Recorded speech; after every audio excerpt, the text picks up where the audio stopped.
et bienvenue dans cette session d'information. Rapidement, voici les titres. Le général de brigade Poutela Bertin a remplacé le général-major Peter Sirimwami à la tête des opérations Sokola 1 dans le Nord. La délégation gouvernementale envoyée à Goma a eu une séance de travail avec la communauté humanitaire à Kinshasa. Encore une fois, bienvenue. Comme nous l'avons annoncé au sommaire, le général de brigade Poutela Bertin remplace le général-major Peter Sirimwami à la tête des opérations Sokola 1 dans les Grands Nord. Il a pris officiellement ses fonctions mardi 1er juin 2021 sous la supervision du lieutenant général Farsi Kaboué, commandant des forces terrestres des FRDC. Simon Duciel Omari, depuis Béni. La cérémonie de remise et reprise des fonctions a été faite ce mardi 1er mai 2021 à l'état-major du secteur opérationnel Sokola 1 basé au quartier Païda en ville de Béni dans la province du Nord Kivu. Cette cérémonie a été supervisée par le commandant des forces terrestres des FARDC, le lieutenant général Falsi Kaboué, qui est arrivé lundi dernier à Béni pour la même cause. Cette autorité militaire assure que le nouveau commandant du secteur opérationnel Sokola 1 reste déterminé comme son prédécesseur à traquer tous les groupes armés négatifs, essentiellement les ADF, qui commettent des exactions sur la population de la ville et du territoire de Béni. De sa part, le général-major Peter Sirimwami, ancien commandant des opérations Sokola 1 Grand Nord, a donné le bilan des opérations pendant qu'il était commandant des opérations Sokola 1. C'est un réel plaisir pour moi, en ce jour, de procéder à la remise et reprise après 2 ans d'intenses activités opérationnelles dans la zone de responsabilité des secteurs Sokola 1 Grand Nord. Nous espérons avoir rempli loyalement les missions nous confiées pour avoir atteint 80% des objectifs nous assignés. Ensemble, avec le soutien de la population, il y a eu des avancées significatives dont le bilan se présente comme suit. La conquête de tous les bastions ennemis ADF, MTN connus et non connus. La reprise des activités champêtres dans les Mayangos et dans la vallée de Nyaleke, grenier de la ville de Béni. L'ouverture de la route Mbao-Kamango, le retour de la population déplacée dans les grandes agglomérations. Le nouveau commandant du secteur opérationnel Sokola 1, le général de brigade Bertin Poutela, s'est dit déterminé à finir avec les groupes armés dont les ADF dans la région de Béni. Moi j'aime le travail, c'est-à-dire quoi? J'aime les travailleurs.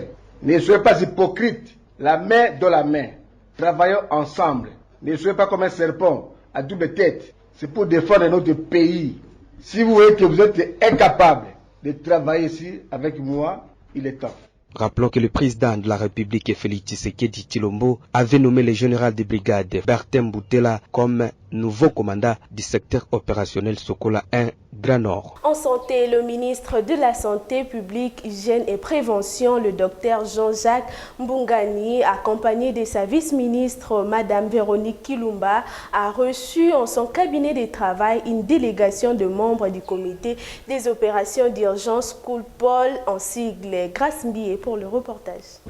Au cours d'un entretien au ministère de la Santé, le docteur Anissé Kayembe Mouéou, chargé des activités de vaccination supplémentaire du couple, a au nom de son équipe présenté auprès du ministre de la Santé publique, Hygiène et Prévention, le docteur Jean-Jacques Mbungani, accompagné de la vice-ministre de la Santé, Véronique Kilumba, les différents programmes et les actions menées sur terrain par cette structure sanitaire et depuis sa création jusqu'à ces jours. Il a également mis un accent sur les difficultés auxquelles est confrontée cette structure et qui freinent son combat contre la polio. Et il était donc important et impérieux de rendre visite à son Excellence, Monsieur le ministre de la Santé, pour le briefer un peu sur ce que nous faisons en tant que comité d'exploitation de l'emploi, notre mission, les activités que nous menons, ainsi que le bilan depuis 2018 jusqu'à ce jour. Notre pays a connu plutôt 10 épidémies de foyers d'épidémies, et là, nous avons déjà éteint. C'est comme le volcan qui est en activité et puis qui va s'éteindre.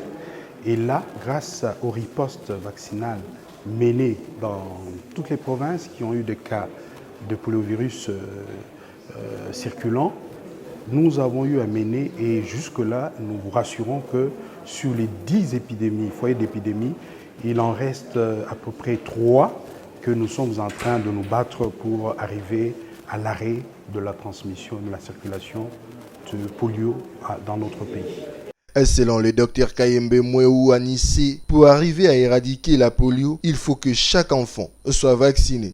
Parce que pour arriver à éradiquer la polio, il faut que chaque enfant soit vacciné et que nous puissions avoir une immunité collective pour que le virus ne trouve pas par où passer. Pour le chargé des activités supplémentaires, c'est la première fois que le membre du COPOL soit reçu par un ministre de la Santé depuis sa création. De son côté, le ministre de la Santé publique a invité le membre de cette structure à trouver un cadre de concertation pour qu'ils se réunissent en séance de travail tous les 45 jours et de préciser, le ministre de la Santé s'est engagé à les accompagner dans leur combat contre la poliomyélite en RDC. Toujours en santé, la délégation gouvernementale envoyée à Goma a eu une séance de travail avec la communauté humanitaire à Kinshasa. Ce travail consistait à réfléchir sur le voies et moyens pour renforcer l'assistance humanitaire en faveur de victimes de l'éruption volcanique de Nyiragongo. Suivez.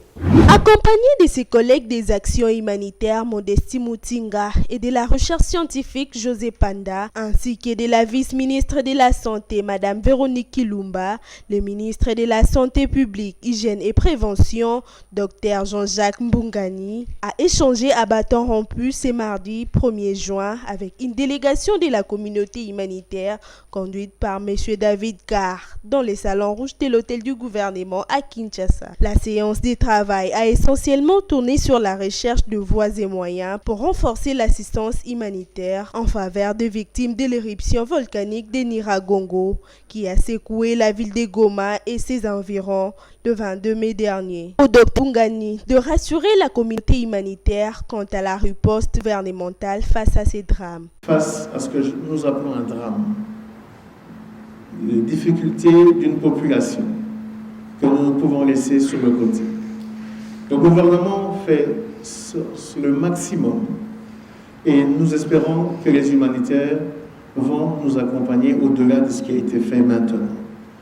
Nous vous assurons également qu'au nom du gouvernement, nous allons tout mettre en œuvre pour que les difficultés administratives, notamment liées à la douane et pour d'autres difficultés en lien avec l'entrée sur le territoire, soient résolues, parce que cela va contribuer à aider nos populations.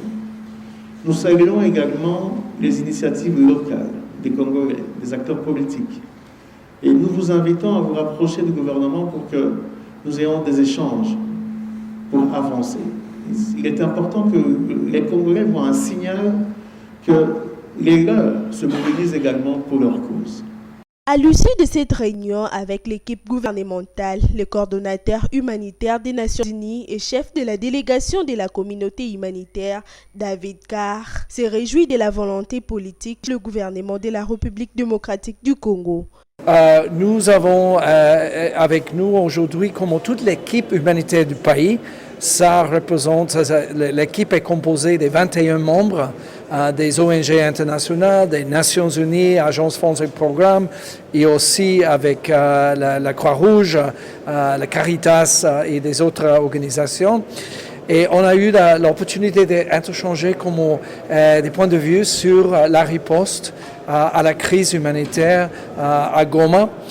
Surtout, on a parlé le besoin d'augmenter, renforcer l'assistance pour les personnes déplacées qui ont été évacuées par les autorités dans Nord Kivu pour leur protection.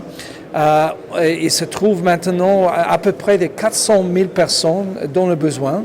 Et on est en train de planifier avec le gouvernement un paquet d'assistance pour l'abri, assainissement, eau et aussi pour renforcer les services médicaux pour ces personnes. Par Par ailleurs, le numéro 1 de la santé publique, hygiène et prévention n'a pas manqué de saluer les initiatives locales des Congolais et des acteurs politiques qui se mobilisent également pour la cause de leurs compatriotes qui sont en difficulté à l'est de la République démocratique du Congo. Après l'éruption du volcan de Nyiragongo qui a frappé les habitants de Goma au nord Kivu, le sud Kivu, plus précisément en Uvira, Kigoma et Bujumbura, la capitale burundaise n'ont pas été épargnées par ces phénomènes naturels mais différents de Goma. Il s'agit du débordement du lac Tanganyika qui a causé des catastrophes suivantes.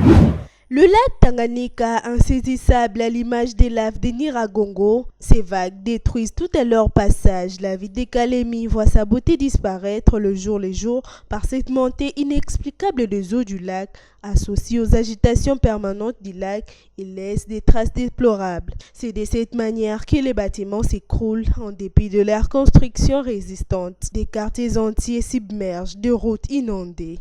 La principale Lumumba, l'un des rares longs boulevards du pays, n'échappe pas à la méchanceté du majestueux Tanganyika. À certains endroits du côté aéroport de Kainga, seules 2 bandes parmi les 4 sont usitées par le fait que les autres sont en voie de disparition due à la turbulente vague du lac. Et même les lampes censées éclairer la route durant la nuit sont en même les sols. Cette catastrophe du lac frappe tous les secteurs, y compris les loisirs. Le stade du football, construit à l'honneur du Janson Sendwe et dont il porte son nom. D'ailleurs, on peut les reconnaître qu'à travers le poteau et sa tribune. Le lac Tanganyika ne recule pas et la ville de Kalemi est en train de partir.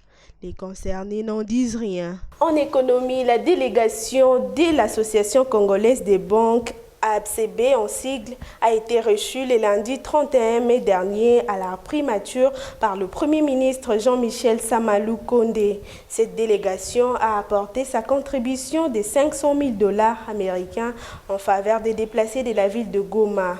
À cela, signalant que c'est à la suite de l'appel qui avait lancé le chef du gouvernement pour le soutien de population de Goma à la suite de l'éruption du volcan de Nyiragongo survenue le 22 mai dernier. Et c'est la fin de cette édition du journal, mais avant tout, le rappel des titres. Le général de brigade Pouté Labertin a remplacé le général-major Peter Sirimwami à la tête des opérations Sokola 1 dans le Nord. La délégation gouvernementale envoyée à Goma a eu une séance de travail avec la communauté humanitaire à Kinshasa. Et c'est la fin de cette édition. Merci à vous tous de l'avoir suivi et restez branchés sur nos antennes. Au revoir.